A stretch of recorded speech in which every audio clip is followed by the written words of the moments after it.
Hello guys, once again I welcome you to my YouTube channel Fancy Academy. So this time I once again I started translation of high school. So this is the third video of translation of high school board examination. This is related to Rajiv Prakashan question bank. Okay, so let's start. बहुत दिन हुए इलाहाबाद में एक गरीब लड़का था.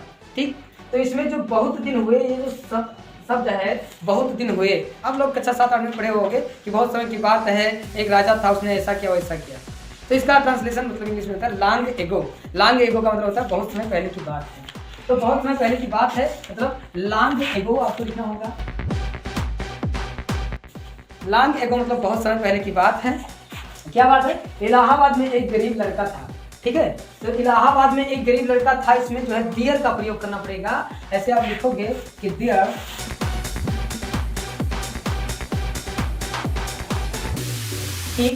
इलाहाबाद में एक गरीब लड़का था. इसमें सब्जेक्ट नहीं है. ठीक है, मतलब इसमें कोई कार्य नहीं हो रहा है. और जब कार्य यानी कि आपके पास क्रिया ना हो, कोई काम ना हो रहा हो, ऐसे कंडीशन में दो शब्दों का प्रयोग किया जाता है. एक इट का प्रयोग और एक डियर का प्रयोग.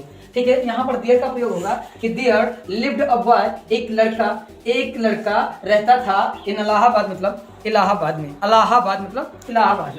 तो इलाहाबाद में एक लड़का रहता था लॉन्ग एगो, बहुत समय पहले की. अ पुअर बॉय, क्योंकि एक गरीब लड़का है इसलिए आपको लिखना पड़ेगा अ पुअर बॉय. ठीक, यहाँ पर आप पुअर बॉय कर लीजिए.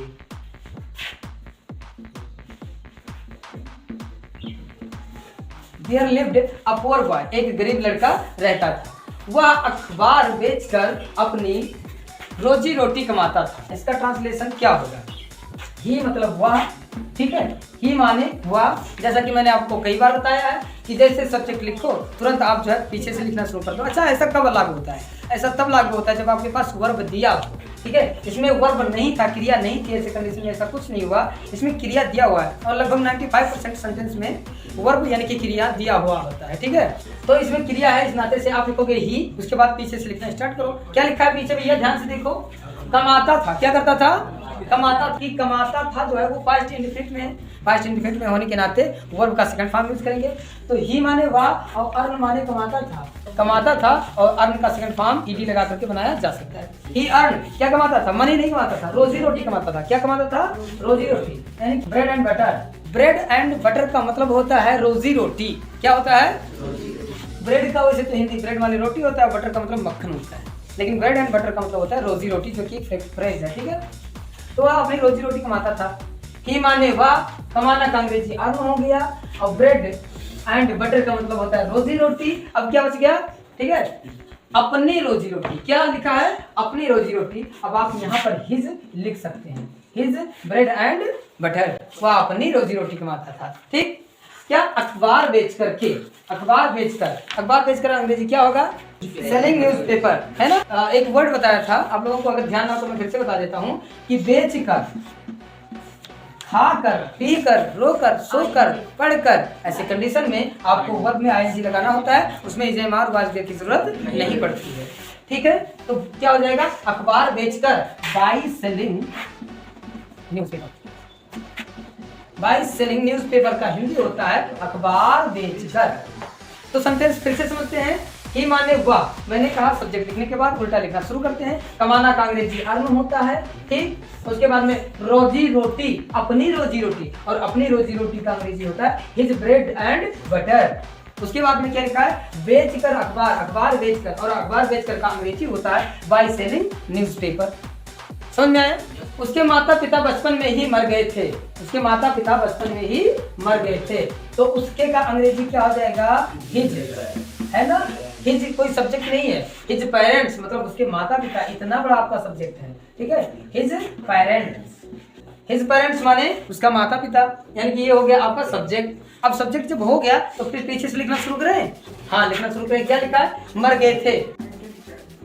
Had dead. अब कैसे हैड डेड हो जाएगा? देखो, बात ये है कि उसके माता पिता बचपन में ही मर गए थे. ज्यादा समय की बात है इसलिए पाँच में लिखेंगे. ठीक, ज्यादा समय की बात है इसलिए पाँच में लिखेंगे. उसके माता पिता मर गए थे. अब मर गए थे का हैड डेड हो जाएगा. ठीक, उसके बाद क्या लिखा है? में और बचपन, है ना.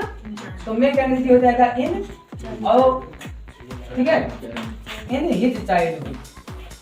हिज यहाँ पर मैंने अपने मन से जोड़ा है, ठीक है। कैसे फिर से समझते हैं।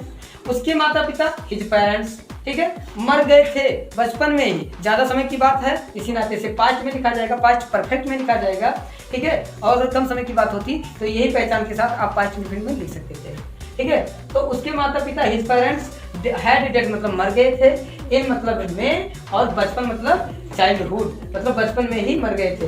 अब देखिए हिज जो है उसके बचपन में मर गए थे, यानी कि आप यहाँ हिज लिख सकते हो, ठीक है। इसका हिंदी यहाँ पर नहीं है, फिर भी आप लिख सकते हो।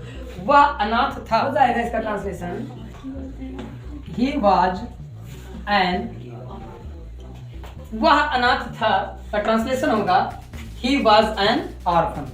ऑर्फन का मतलब होता है अनाथ। He was an orphan का मतलब होता है अनाथ, वह एक अनाथ था, ठीक। अब यहाँ पर एक नहीं लिखा है, इसका मतलब ये है कि आप एक का अंग्रेजी ना लिखोगे, ठीक है। फिर लिखा है वह पढ़ने में बहुत अच्छा था, वह पढ़ने में बहुत अच्छा था। वह का अंग्रेजी का होता है he। अब देखिए सर, इसमें क्रिया नहीं है, कोई काम नहीं हो रहा है। अब काम नहीं हो रहा है तो सरलता से बनाइए। तो सरलता क्या होता है, जब क्रिया ना हो, ठीक है। जब क्रिया ना दिया हो तो कैसे बनाते हैं, तब हम लोग उल्टा नहीं बनाते हैं, तो हम लोग सीधा बनाते हैं। कैसे, वह पढ़ने में बहुत अच्छा था, तो क्या हो जाएगा, था का अंग्रेजी तो आपको लिखना ही पड़ेगा। He was very good in study, he was very good in study, वह पढ़ने में बहुत अच्छा था। और एक तरीके से क्या बन सकता था, ही वाज ये गुड स्कॉलर, ही वाज ये गुड स्कॉलर, ही वाज ये गुड स्कॉलर मतलब वो एक बहुत अच्छा छात्र था, वह बहुत अच्छा छात्र था। या फिर आप लिख सकते हैं कि वह पढ़ने में बहुत अच्छा था, तो he was very good in study. तरीका समझो, नॉर्मल तरीके से इसको बनाना है, वर्ब नहीं है इसमें।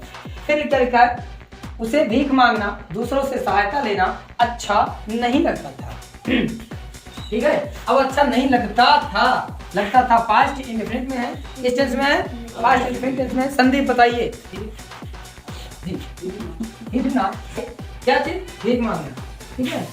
he did not like to beg, beg मतलब होता है मांगना, और a begging alms and accept from others। देखिए सर, ING वाला बात समझ लीजिए, ठीक है। उसे भीख मांगना, दूसरों से सहायता लेना अच्छा नहीं लगता था, ठीक है। तो ऐसे कंडीशन में आप ये करेंगे कि उसे का अंग्रेजी ही हो गया, और अच्छा नहीं लगता था का अंग्रेजी हो जाएगा डिड नॉट लाइक, उसको पसंद नहीं था या अच्छा नहीं लगता था। क्या नहीं अच्छा लगता था भैया,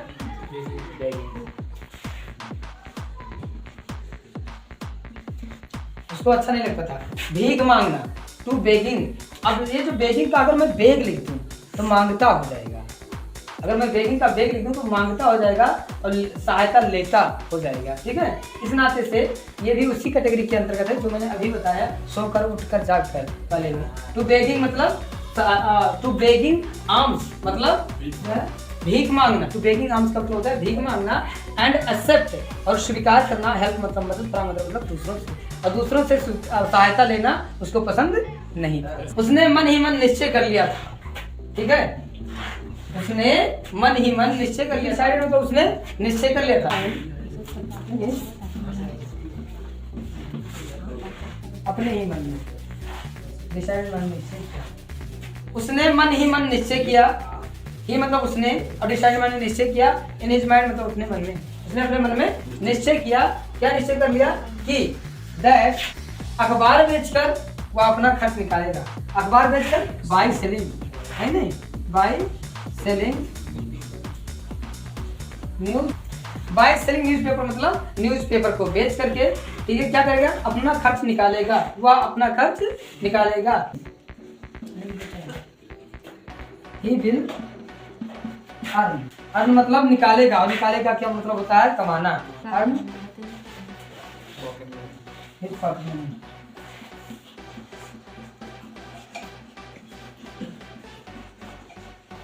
पॉकेट मनी, ठीक है। क्या हो जाएगा कि जो है उसने मन ही मन निश्चय कर लिया, ही डिसाइडेड इन हिज माइंड, उसने अपने मन में निश्चय कर लिया। दैट माने कि अखबार बेचकर, बाय सेलिंग न्यूज़पेपर मतलब अखबार बेचकर वह अपना खर्च निकालेगा। He will earn his pocket money, वो अपना जेब खर्च जिसको कहते हैं या खर्च कहते हैं निकालेगा। तब विल का यहाँ पर वुड हो जाएगा, क्या हो जाएगा, यहाँ पर वुड हो जाएगा। ऐसा क्यों होता है, क्योंकि हमारा इससे पहले वाला सेंटेंस पास्ट में है, ही डिसाइडेड पास्ट में है, इस नाते से अगर पहला सेंटेंस आपका पास्ट में है तो उससे जुड़ा हुआ दूसरा सेंटेंस पास्ट में ही बनना चाहिए, ठीक है। और पढ़ाई भी करेगा and mad study, and mad study. और बस आज के लिए इतना ही, फिर नेक्स्ट क्लास में मिलेंगे। Thank you. और अगर वीडियो अच्छा लगे तो इसको शेयर करो और चैनल को सब्सक्राइब करो। Thank you, have a nice day.